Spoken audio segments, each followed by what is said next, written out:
Hello friends, welcome to Education Wave Success Made Easy and welcome to MSc Botany classes and in this video we are going to cover DU and BHU syllabus. So आज का जो table of content है वो है plant tissue culture. ठीक है, तो ये अभी तक हमने जो भी कंप्लीट किया था लाइक जिम्नोस्पर्म्स, टेरिडोफाइट, सारा का सारा हमने आर्किगोनियड्स कवर कर लिया उसमें. ठीक है, अब है हमारा जो प्लांट बायोटेक्नोलॉजी से रिलेटेड. अगर मैं इस टॉपिक को अगर मैं बोलना चाहूँ तो वैसे मैं इसको प्लांट बायोटेक्नोलॉजी के अंदर डाल सकती थी, बट मैंने प्लांट टिश्यू कल्चर से रिलेटेड 3 या 4 वीडियोस बनाई हैं.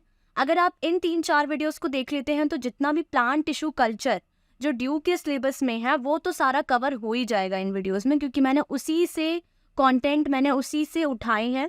ठीक है, जितने भी नोट्स थे ड्यू से रिलेटेड उन सभी टॉपिक्स को मैंने लिया है सिर्फ जो ड्यू के सिलेबस में आए हैं. ठीक है, तो टेबल ऑफ कंटेंट देख लेते हैं. प्लांट टिश्यू कल्चर का है हमारा history of plant tissue culture. ये मैंने थोड़ा ऐड कर दिया क्योंकि ऐसे क्वेश्चंस आते हैं लाइक प्लांट टिश्यू कल्चर में हमने सबसे पहले कौन सा प्लांट उठाया था या फिर किसने इसकी स्टार्टिंग की थी. ठीक है, नाउ टोटीपोटेंसी ये वर्ड आपने हमेशा सुना होगा. And types of culture very important topic. And then there is organogenesis and embryogenesis. जितने भी यूट्यूब पे मैंने देखा लाइक एम्ब्रियोजेनेसिस और ऑर्गेनोजेनेसिस, ये जो टॉपिक है ये बहुत अच्छे से क्लियर नहीं हुआ है. लाइक जाइगोटिक, सोमैटिक, आपको सोमैटिक मिल जाएगा बट जाइगोटिक, सोमैटिक, ऑर्गेनोजेनेसिस ये सारे के सारे टॉपिक्स मैंने आगे वाली जो वीडियोस है मैंने सारा का सारा इन प्लांट टिश्यू कल्चर की 2-3 वीडियोस में मैं सारा कवर करूँगी. ठीक है, now application of plant tissue culture जो कि सबसे ज़्यादा इंपॉर्टेंट पार्ट है इसका, क्योंकि जो हमारा एप्लीकेशंस है प्लांट टिश्यू कल्चर में, तो ये जो एप्लीकेशंस हैं हमारे प्लांट टिश्यू कल्चर के ये बहुत इंपॉर्टेंट है क्योंकि इसी से ही हमारे सारे क्वेश्चंस बनते हैं. इसके मैंने टोटल 8 या 9 हमारे पास ड्यू के सिलेबस में दे रखे हैं, वो सारे मैंने इसमें कवर किए. तो सबसे पहले इंट्रोडक्शन पार्ट देखते हैं. The plant tissue culture broadly refers to the in vitro cultivation of all plant parts under aseptic condition. तो हम जब प्लांट टिश्यू कल्चर करते हैं लाइक किसी भी प्लांट को हम ग्रो कर रहे हैं लेकिन इन विट्रो कल्टीवेशन कर रहे हैं लाइक लैब्स में कर रहे हैं. तो देखो होता क्या है, ये पूरा प्रोसेस मैं दिखाती हूँ इसको. लाइक आपने एक कोई लीफ ली. ठीक है, like this is a leaf, ये मैंने लीफ ले ली. अब क्या करोगे आप, इसके अंदर से ना आपने क्या किए, छोटे छोटे एक्सप्लांट्स ले लिए. एक्सप्लांट्स का क्या मतलब होता है, एक्सप्लांट्स है ये लीफ है. ठीक है, ये एक्सप्लांट है कि किसी भी प्लांट का या फिर किसी भी ट्री का मैं रूट भी ले सकती थी, मैं स्टेम भी ले सकती थी, ब्रांचेस ले सकती थी, पिटियोल ले सकती थी, लेकिन मैंने लीफ लिया. तो ये जो मैं चीज़ें उठा सकती थी लाइक मैं ये ब्रांच भी उठा सकती हूँ, रूट्स भी ले सकती हूँ, तो ये सारी चीज़ें एक्सप्लांट्स हैं.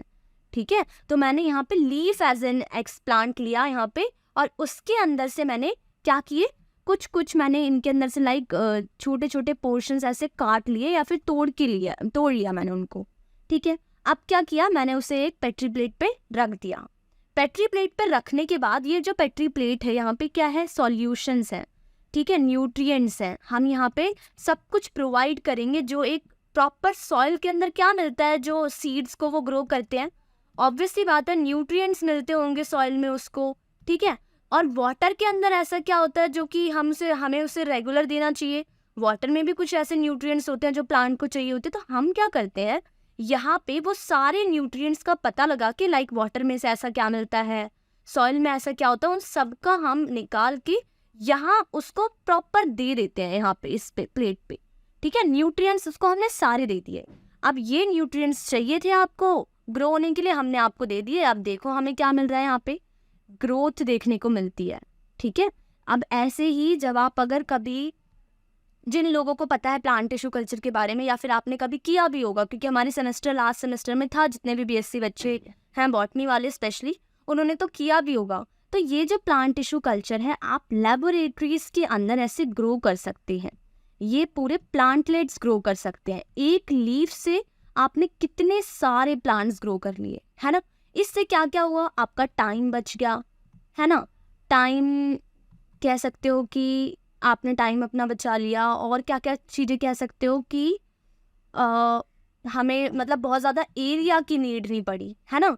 हमें क्या, अगर मैं एक ही लीफ से उगा लेती हूँ तो लाइक मेरे को सीड्स इतने सारे नहीं चाहिए मुझे, अगर ये सारे ग्रो करने थे.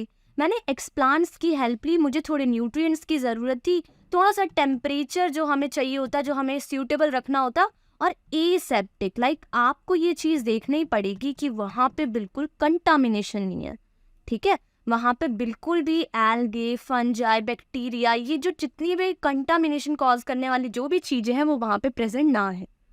देखो, तो प्लांट टिश्यू कल्चर क्या है? It broadly refers to the in vitro, ठीक है, लैबोरेटरीज के अंदर कल्टीवेशन होता है of all plant parts under aseptic condition. तो कोई सा भी पार्ट ले लो। अब जो जर्मन बॉटनिस्ट है जिनका नाम था गॉटलिब हेबरलैंड, उन्होंने 1902 में as a father of tissue culture जाना जाता था उनको, प्लांट टिश्यू कल्चर का उनको फादर बोला जाता था, बिकॉज उन्होंने ही सबसे पहले ये कॉन्सेप्ट जो था इन विट्रो सेल, जो सेल का कल्चर है ये करने का, उन्होंने ही डेवलप किया था। तो क्या नाम था उनका? गॉटलिब हेबरलैंड, ठीक है, या फिर हेबरलैंड, तो ये उनका नाम था। और ये आप याद रखना, he is known as the father of plant tissue culture. It is a widely known technique for the production of large numbers of genetically identical plantlets. तो एक तरीके से आप बोल सकते हो कि क्लोन्स, है ना। जेनेटिकली आइडेंटिकल मतलब जो इसका जेनेटिक जो इसके अंदर जो जीन्स होंगे बिल्कुल वैसे ही जो आइडेंटिकल जीन्स किन में होंगे, इन प्लांटलेट्स के अंदर भी होंगे।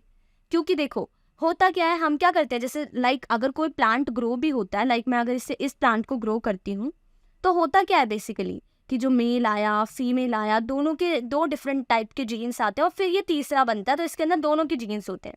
यहाँ पे एक ही प्लांट से आ रहा है तो इसी के प्लांट्स के जीन्स होंगे, ऑब्वियस सी बात है। तो ये था हमारा इंट्रोडक्शन